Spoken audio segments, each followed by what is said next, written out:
Marlène et Jean-Claude sommes très heureux de te présenter une émission très spéciale afin de comprendre les faits d'actualité. Merci pour ta fidélité. Merci une fois de plus de nous recevoir au sein de ton domicile. Aujourd'hui, nous verrons un thème: Nebuchadnezzar, roi de Babylone. Nous avons une seule référence dans le livre de Daniel chapitre 2. Daniel chapitre 2, les versets 1 jusqu'au verset 11. Daniel chapitre 2, versets 1 à 11. Nebuchadnezzar, et tu peux mettre derrière Nebuchadnezzar numéro 1, car nous verrons prochainement Nebuchadnezzar numéro 2. D'accord? Daniel, chapitre 2, les versets 1 à 11.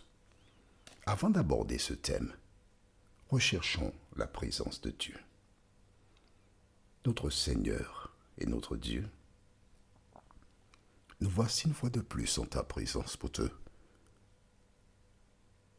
remercier pour le bonheur d'avoir la Bible, l'ouvrage qui nous permet de connaître ta volonté et qui nous inspire par rapport aux actions menées par les autres. Saint-Esprit, merci de continuer de nous éclairer et de nous conduire dans toute la vérité. Cette grâce, nous te la réclamons au nom de Jésus et pour ta gloire éternelle. Amen. Rappelle-toi, nous avons vu jusqu'à présent des personnes à qui Dieu a confié des informations, notamment le roi Pharaon, roi d'Égypte, qui fut averti qu'une famine serait sur cette partie du monde pendant un moment. 7 années, précisément après 7 années d'abondance. Maintenant, Dieu va s'adresser au monde. Et je te rappelle que cette série spéciale est là pour te rappeler que Dieu n'est pas exclusivement le Dieu des Hébreux, mais que Dieu aime le monde entier. Écrit dans le cahier, Jean 3, verset 16. Jean chapitre 3, verset 16. C'est une référence que les parents apprennent à leurs enfants très tôt pour leur dire combien Dieu aime le monde. Jean 3, verset 16 déclare: « Car Dieu a tant aimé le monde qu'il a donné son Fils unique, afin que quiconque croit en lui ne périsse point, mais qu'il ait la vie éternelle. » Dieu t'aime. Dieu m'aime, Dieu nous aime. Il désire que nous soyons sauvés éternellement. Mais c'est nous qui devons faire le choix, ne pas agir comme Ève qui choisit d'écouter le diable, ne pas choisir comme Caïn qui fit comme sa mère et son père, mais d'obéir à la parole de Dieu. Que s'est-il passé? Les enfants d'Israël firent ce qui était mal aux yeux de l'Éternel. Alors, Dieu a utilisé les Babyloniens pour châtier Israël.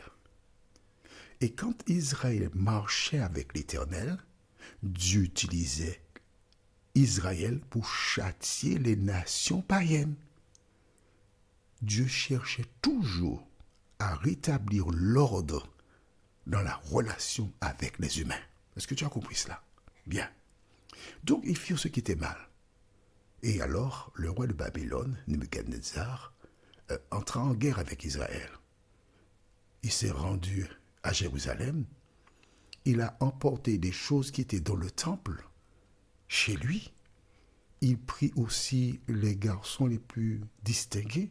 À l'époque, Babylone, c'était pratiquement vraiment la tête de la société. On va dire ça ainsi. C'est là qu'on a commencé à parler de médecine, de calcul. Ils avaient des jardins suspendus. Fais une recherche sur Internet et tu verras que Babylone, en ce temps-là, vraiment était on va dire presque comme pour certains les États-Unis d'Amérique. Et les personnes les plus cultivées allaient à Babylone. Et il y avait donc des jeunes qui furent emmenés, nobles, fils de nobles, qui étaient éduqués, qui avaient reçu une éducation. Parmi eux se trouvaient Daniel, Shadrach, Meshach, Abednego. Ils décidèrent de demeurer fidèles à l'Éternel. Et on les reconnaissait facilement parce qu'ils mangeaient autrement, ils agissaient autrement et ils buvaient de l'eau. Et ils mangeaient que des légumes et des fruits. Ils étaient végétariens, on va dire végétaliens même.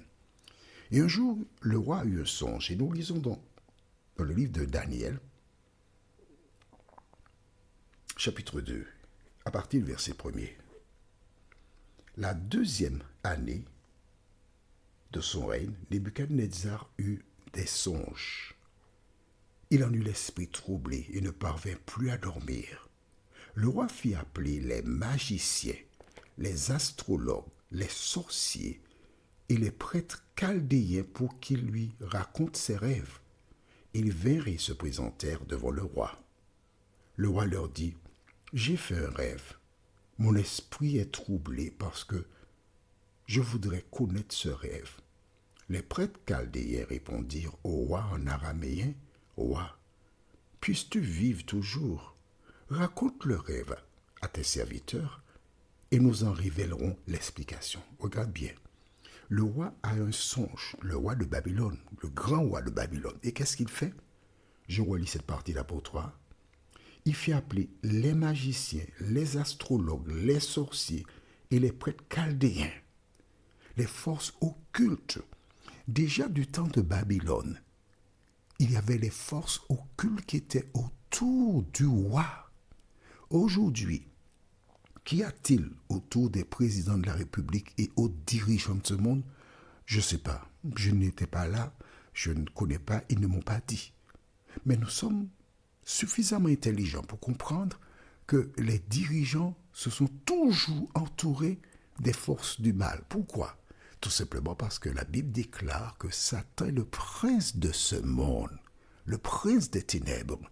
Et quand nous voyons ce qui se passe aujourd'hui dans le monde, nous n'avons qu'une difficulté pour reconnaître les enfants de Dieu et les enfants du diable. Alors, il leur dit, raconte-moi le rêve. Ils ont dit, mais dis-nous le rêve, puis on va te donner l'explication. Donc, cela nous indique que les magiciens, les sorciers, tous les autres, ne voient rien du tout. Nous continuons et tu verras par toi-même. Nous allons au verset 5. Le roi reprit la parole et dit aux prêtres chaldéens, « Voici ce que j'ai décidé. Si vous ne me faites pas connaître le rêve et son explication, vous serez mis en pièces et vos maisons seront transformées en un tas de décombres.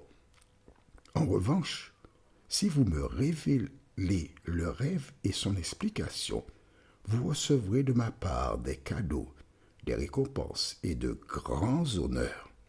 C'est pourquoi révélez-moi le rêve et son explication. » Ils répondirent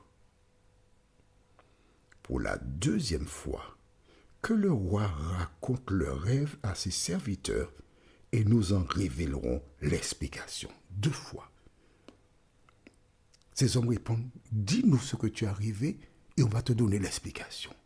Mais ils ne se rappellent pas. La Bible t'inculque que les magiciens, les sorciers ne voient pas. Non, ils voient, oui, puisqu'ils marchent, ils boivent, ils mangent, tout ce qu'ils veulent, d'accord. Mais ils ne voient pas ce que toi, tu as dans ta tête. C'est à partir d'un propos qu'ils vont essayer de te donner une explication. Alors pourquoi vas-tu chez des quimboiseurs, chez des sorciers, des personnes qui racontent des histoires? Faut pas aller là. Regarde, 2 fois même la même chose, même réponse. Que répond le roi? Lisons partie du verset 8. Le roi reprit la parole et dit, « Je m'aperçois en vérité que vous cherchez à gagner du temps, parce que vous voyez que ma décision est prise. Si donc vous ne me faites pas connaître le rêve, le même décret s'appliquera à vous tous. Vous êtes concertés pour me débiter des mensonges et des faussetés en attendant que les circonstances changent. C'est pourquoi, dites-moi quel était le rêve et je saurai que vous êtes vraiment capable de m'en révéler l'explication. Le roi a oublié. Non. Dieu a permis qu'il oublie afin de lui révéler que ces gens sont des instruments de l'iniquité, péché, mensonge. Mais en même temps, Dieu voulait que tu aies l'information que ces personnes ne peuvent rien faire pour toi. Mais Dieu avait aussi un autre plan que nous verrons. Voilà, donc il répète cela. Et que répondent ces hommes? Nous continuons au verset 10. Les prêtres chaldéens répondirent au roi, « Il n'y a personne sur la terre qui puisse faire ce que demande le roi.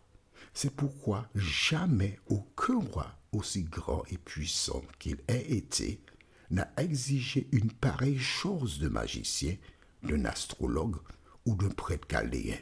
Ce que le roi demande est difficile, il n'y a personne qui puisse faire une telle révélation au roi, mis à part les dieux. Or, ils n'habitent pas parmi les hommes. » Voilà l'information. L'information que je voulais t'apporter, que le Saint-Esprit m'a inspiré pour toi. C'est pour te dire que les quimboiseurs, les sorciers, les magiciens déjà, par le passé, connaissaient l'existence de Dieu, connaissaient celui qui seul connaît les secrets des cœurs. Et les magiciens, dans ce contexte-là, seulement de ce contexte-là, ont été des serviteurs de l'Éternel des armées. Est-ce que tu as compris cela?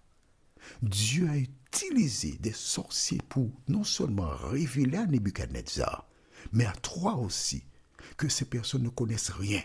Seul celui qui se trouve au ciel, l'Éternel des armées, connaît les secrets et les révèle aux hommes. Vois-tu, Dieu peut utiliser n'importe qui afin de révéler la vérité. Il a utilisé les magiciens du temps de Nebuchadnezzar. Aujourd'hui, quand tu rencontres des personnes, quand elles s'expriment, prends le temps pour les écouter.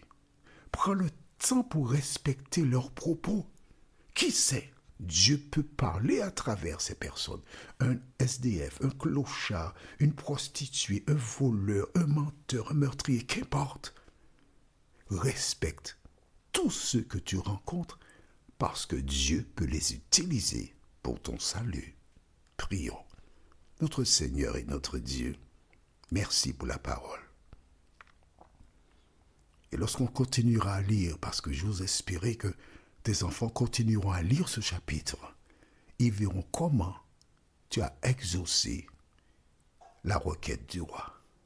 Seigneur, plus que jamais, nous avons besoin de lire la parole, car c'est seulement elle qui nous permet de te connaître et d'avancer avec toi. Merci de visiter toutes celles et ceux qui rencontrent des difficultés, des problèmes. Qu'ils tournent leur regard vers toi, tandis qu'il en est temps, nous t'en prions, au nom de Jésus et pour ta gloire éternelle. Amen. Que l'Éternel continue de t'accompagner et il me tarde de te retrouver. Nous sommes parvenus au terme de notre réflexion. Si d'aventure tu as une question, il te suffit d'envoyer un message par le biais de WhatsApp au numéro suivant, plus 596 696 88 93 93. Et alors Jean-Claude, moi, je me ferai un réel plaisir de répondre à ta question.